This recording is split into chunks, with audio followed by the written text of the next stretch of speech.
지금 이 순간에도 당신의 통장은 조용히 녹아내리고 있습니다. 1년 전 한돈에 54만 원이던 금이 지금 95원을 찍었거든요. 무려 77% 폭등입니다. 같은 기간 여러분의 월급은 얼마나 올랐나요? 물가는 뛰고 환율은 1470원을 넘겼는데 통장 잔고만 그대로죠. 주식, 코인, AI 얘기는 넘쳐나는데 정작 조용히 모든 자산을 압도해버린 금 이야기는 아무도 안 합니다. 작년 한 해 금 수익률 65%, S&P 500은 고작 18%였습니다. 3배가 넘는 차이예요. 부자들과 중앙은행들은 이미 알고 움직였고 우리만 모르고 있었던 겁니다. 주변에 진짜 부자 한 명쯤은 아실 거예요. 그 사람들 투자 습관을 유심히 보신 적 있나요? 주식이 폭락하면 패닉에 빠지고 코인이 급등하면 뒤늦게 뛰어드는 우리와 달리 그들은 놀라울 정도로 조용합니다. 왜냐하면 그들은 이미 금을 갖고 있거든요. 금은 일론 머스크 트윗 하나에 20%씩 출렁이지 않습니다. 누군가의 한마디에 반토막 나는 일도 없죠. 그냥 묵묵히 꾸준히 소리 없이 오릅니다. 그래서 부자들은 가격표를 보지 않아요. 95만 원이든 100만 원이든 상관없이 그냥 삽니다. 우리가 너무 비싸졌네 하며 망설이는 그 순간에도요.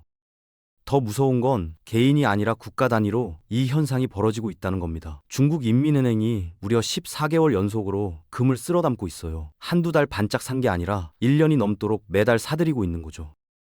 그리고 올해 들어 전 세계 중앙은행들이 보유한 금의 가치가 역사상 처음으로 미국 국채 보유액을 넘어섰습니다. 이게 무슨 의미인지 아시나요? 지구상에서 가장 안전하다던 미국 국채보다 금을 더 믿겠다는 선언이에요. 세계 금융의 큰 손들이 뭔가 심상치 않은 변화를 감지하고 행동에 나선 겁니다.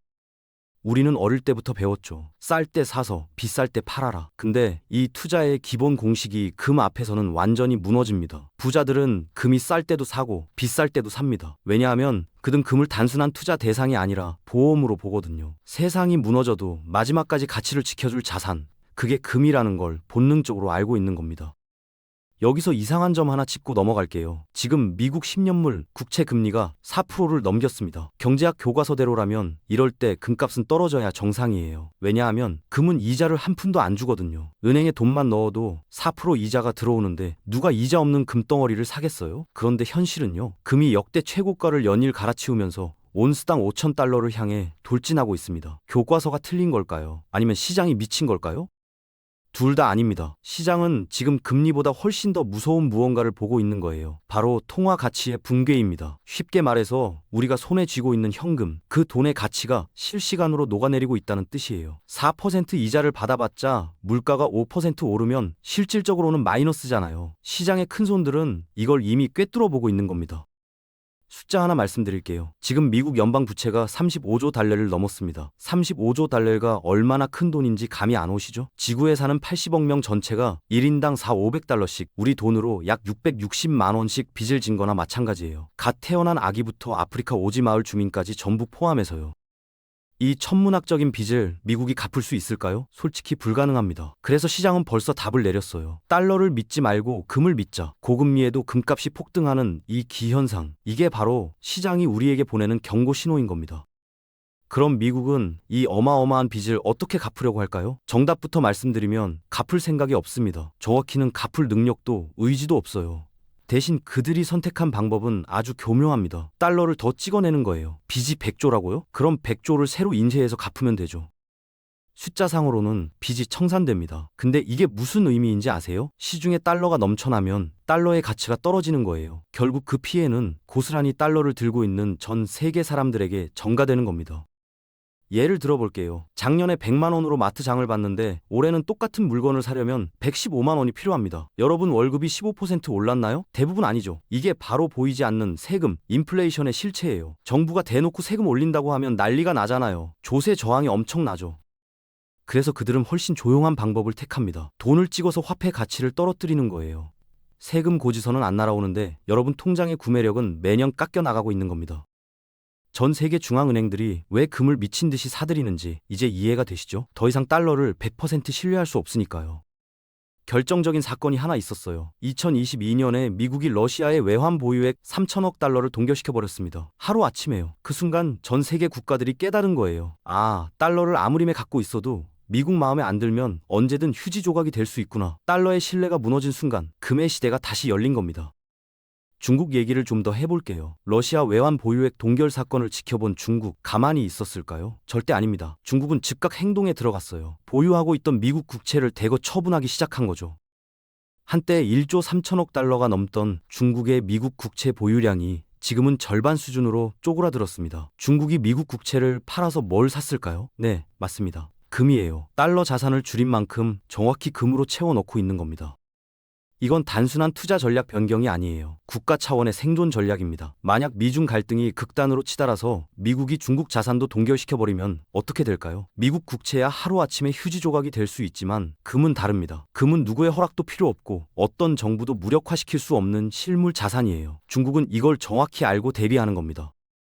자, 여기서 우리 이야기로 돌아와 볼게요. 요즘 주변에서 이런 말 많이 들으시죠? 금이 너무 비싸졌다. 지금 사면 물리는 거 아니냐. 조금 떨어지면 그때 사야지. 근데요, 부자들은 절대 이런 말 안 합니다. 그들은 금값이 오르든 내리든 꾸준히 모아요. 왜냐하면 관점 자체가 다르거든요. 우리는 금을 투자 대상으로 보지만 부자들은 금을 보험으로 봅니다. 시스템이 붕괴했을 때 자기 자산을 지켜줄 마지막 방패로요.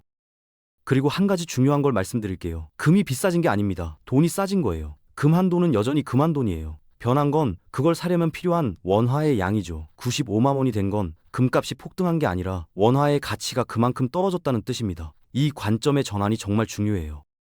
조금 어려운 얘기처럼 들릴 수 있는데 최대한 쉽게 풀어볼게요. 지금 금값이 오르는 배경에는 세 가지 거대한 흐름이 있습니다. 이걸 이해하면 왜 부자들과 국가들이 금에 목숨 거는지 완벽하게 납득이 되실 거예요. 첫 번째는 통화 가치 하락이에요. 삼겹살집에 가봤더니 1인분이 10,000원에서 15,000원이 됐다고 해볼게요. 우리는 보통 삼겹살이 비싸졌다고 말하잖아요. 근데 사실 삼겹살은 그대로예요. 똑같은 돼지고기 200g인데 10,000원이라는 돈으로 살 수 있는 양이 줄어든 거죠. 돈의 구매력이 떨어진 겁니다. 금도 마찬가지예요. 금값이 오르는 게 아니라 돈의 가치가 떨어지는 걸 금이 거울처럼 비춰주고 있는 거예요. 두 번째는 준비자산 재편입니다. 나라마다 비상금 창고가 있어요. 외환 보유고라고 하죠. 그동안 이 창고에는 대부분 달러가 쌓여 있었습니다. 근데 미국이 달러를 무기처럼 휘두르기 시작하면서 상황이 달라졌어요. 마음에 안 들면 동결시켜버리고 제재를 걸어버리고, 그래서 각국이 창고 정리에 들어간 거예요. 위험한 달러 대신 누구도 건드릴 수 없는 금으로 바꿔놓기 시작한 겁니다. 이건 달러 시대가 저물고 있다는 명확한 신호예요. 세 번째가 제일 중요한데요. 금의 재화폐화입니다. 1971년 닉슨이 달러와 금의 교환을 끊어버렸죠. 그때부터 달러는 그냥 종이에 불과했어요. 카지노 칩 같은 거예요. 근데 이제 판이 바뀌고 있습니다. 중국 상하이 금 거래소에서 위안화를 금으로 바꾸는 거래가 폭발적으로 늘고 있고, 사우디아라비아도 움직이고 있어요. 금이 다시 진짜 돈의 지위를 되찾아가고 있는 겁니다. 이 세 가지 흐름이 동시에 터지면서 금값의 구조적 상승을 이끌고 있어요. 역사를 한번 돌아볼게요. 1971년 8월 15일 리처드 닉슨 미국 대통령이 일요일 밤 TV에 나와서 폭탄 선언을 합니다. 이제부터 달러를 금으로 바꿔주지 않겠다. 이게 그 유명한 닉슨 쇼크예요. 전 세계가 충격에 빠졌죠. 그날 금값이 얼마였는지 아세요? 온스당 고작 35달러였습니다. 그로부터 딱 10년 뒤인 1980년 금값은 850달러를 찍었어요. 무려 스쭉 4배 폭등한 거죠. 10년 만에 24배요.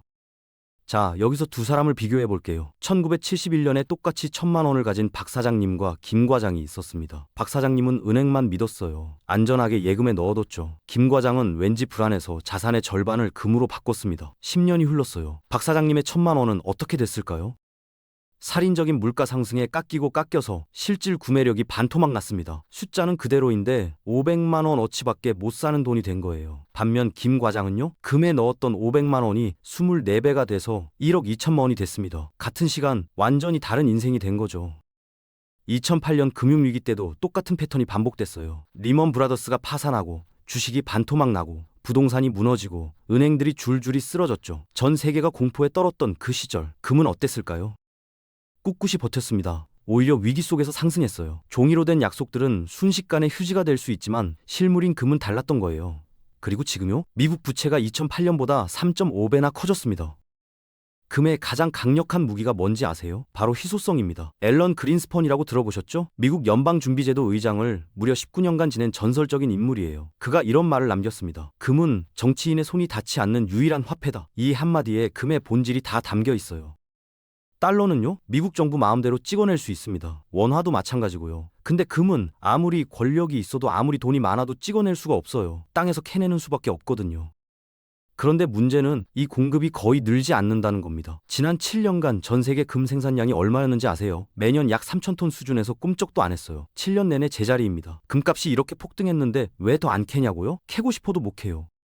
금광 하나를 새로 개발하려면 일단 금맥을 찾아야 하고 환경 영향 평가 받아야 하고 정부 인허가 따야 하고 설비 구축해야 하고 이 과정이 최소 5년, 길면 10년이 걸립니다. 오늘 금값이 2배가 됐다고 해서 내일 당장 금이 쏟아지는 구조가 아닌 거예요. 반면 수요는요, 폭발하고 있습니다. 중앙은행들이 14개월째 사재기 중이라고 말씀드렸죠. 거기에 개인 투자자들까지 가세하고 있어요. 중국에서는 젊은 세대 사이에서 금 모으기가 유행처럼 번지고 있고, 인도는 전통적으로 결혼 시즌마다 금 수요가 치솟습니다. 공급은 꽉 막혀 있는데 수요는 사방에서 터져 나오고 있어요. 경제학 첫 시간에 배우는 수요 공급 법칙 기억나시죠? 수요가 늘고 공급이 안 늘면 가격은 오를 수밖에 없습니다. 금값 상승은 일시적 현상이 아니라 구조적인 흐름인 거예요. 그래서 앞으로 금값이 어디까지 갈 수 있을까요? 월가의 큰손들이 뭐라고 하는지 한번 들어보시죠. 골드만삭스가 2026년 말 금값 목표치를 발표했는데요. 온스당 5,400달러입니다. 지금 가격에서 또 한참 올라야 하는 수준이에요. 뱅크 오브 아메리카와 JP모건도 비슷합니다. 5,000달러에서 6,000달러 사이를 전망하고 있어요. 세계 최고의 금융 두뇌들이 모인 곳에서 내놓은 전망치가 이 정도라는 거예요.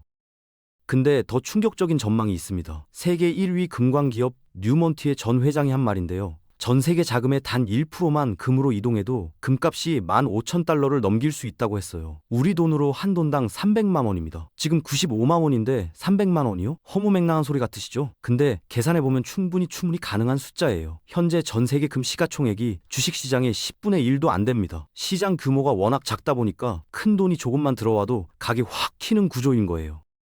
아직도 금이 너무 올랐다, 이제 고점 아니냐 하시는 분들 계시죠? 숫자 하나 알려드릴게요. 2025년 한 해 동안 금값이 사상 최고치를 몇 번이나 경신했는지 아세요? 50번이 넘습니다. 1년에 50번 넘게 역대 최고가를 갈아치운 거예요. 고점이라고 할 때마다 더 높은 고점이 나왔던 겁니다. 물론 투자에 확실한 건 없어요. 근데 한 가지는 분명합니다. 시스템이 불안정해질수록 안전자산으로 돈이 몰리는 건 자연의 법칙 같은 거예요. 지금 세계 경제가 안정적으로 보이시나요? 미국 부채, 중국과의 갈등, 전쟁, 인플레이션, 불안 요소가 산더미입니다. 그리고 그 불안은 곧 금값 상승의 연료가 됩니다. 이론은 충분히 들었으니까 이제 실전 얘기를 해볼게요. 연령대별로 금을 어떻게 활용할 수 있는지 구체적인 시뮬레이션을 돌려봤습니다. 먼저 30대 김대리 이야기예요. 월급 350만 원 받는 평범한 직장인인데요. 그동안 예금에만 돈을 넣어왔어요. 근데 작년에 자산의 10%만 금으로 돌렸습니다. 결과가 어땠을까요? 예금 이자가 연 3%인데 금은 77%가 올랐잖아요. 전체 수익률이 확 뛰었어요. 혹시 금값이 떨어지면요? 10%만 넣었으니까 금이 20% 폭락해도 전체 손실은 2%에 불과합니다. 잃어도 적게 잃고 벌면 크게 버는 구조예요.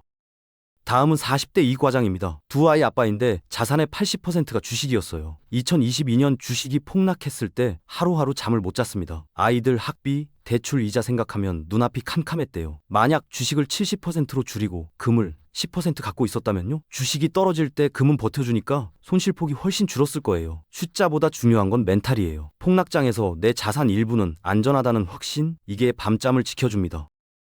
마지막으로 60대 박 사장님이에요. 은퇴 자금 3억을 전부 예금에 넣어뒀는데요. 연 4% 이자면 괜찮아 보이죠. 근데 물가가 5%씩 오르면 실질적으로는 매년 손해예요. 이럴 때 자산 일부를 금에 넣어두면 인플레이션을 방어할 수 있습니다. 물가가 오르면 금값도 같이 오르니까요. 은퇴 후에는 공격적 수익보다 자산 방어가 핵심인데 금이 바로 그 역할을 해주는 겁니다. 매년 조금씩 금을 적립하면 복리 효과까지 누릴 수 있어요. 자, 이제 실제로 금을 어떻게 사는지 알려드릴게요. 전문가들이 권장하는 금 비중은 전체 자산의 5%에서 10% 수준입니다. 이게 포트폴리오의 안전벨트 역할을 해요. 너무 적으면 효과가 없고 너무 많으면 수익 기회를 놓칠 수 있거든요. 그 균형점이 5에서 10%예요. 금 사는 방법은 크게 세 가지가 있습니다. 첫 번째는 금 ETF예요. 주식 사듯이 클릭 몇 번이면 끝납니다. 수수료도 저렴하고 편해요. 근데 단점이 있어요. 이건 결국 조미금이거든요. 진짜 금덩어리가 내 손에 들어오는 게 아니라 컴퓨터 숫자로만 존재하는 거예요. 만약 극단적인 금융 위기가 와서 계좌가 동결되면요, 종이금은 꺼내 쓸 수가 없습니다.